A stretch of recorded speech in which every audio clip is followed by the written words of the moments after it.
Hey guys, so this is day 2 of Educating Footballers and Coach Nitesh here. So today let's talk about one specific formation. So let's start with 4-3-3.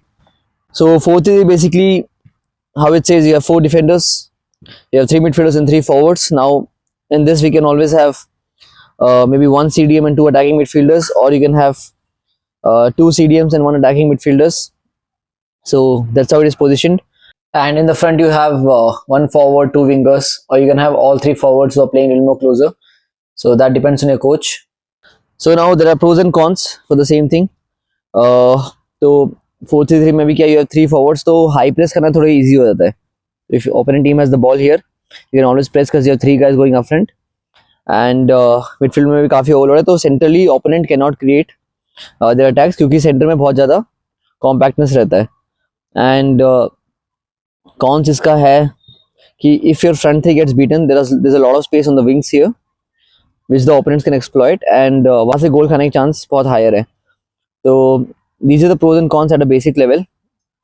And now there are few things you can do in 4-3-3. अगर आपका, you can have your 3 players playing inside. Now what happens is if your 3 players are inside here, you can hold the center back, wing back with these 3, and आपके wing back के पास space होती है up down move करने के लिए, ठीक है. And ideally if you have 1 CDM while attacking, so you have 5 guys up front who can create attack against 5 to 6 opponent players.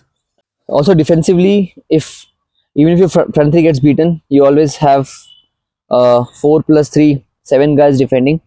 So इसमें you can always have 2 defensive midfielders. So even if a wing back goes to press, he can always close him down, move. So you have good security behind defensively. That's there. But at some point, if you're utilizing your wing backs to overlap and go up, then there's a lot of space on the wing, which is again a trouble, as I told you before. So this is little basics about 4-3-3, and now you can have your tactics however you want. You can have your wingers wide who always drop deep inside and give space to the wing back to overlap. Also have defensive security in case the ball gets lost. You can always come back as a winger. That is something you can do. You can have your striker drop, attack the center backs and create some space behind for your wingers to make runs inside, and have width for your attacking midfielders to come into these half spaces with 1 CDM and dominate opponent's half. So these are few things you can do with 4-3-3, and there are multiple other tactics which your coaches can decide based on what capacity your players have. But that's about 4-3-3, guys.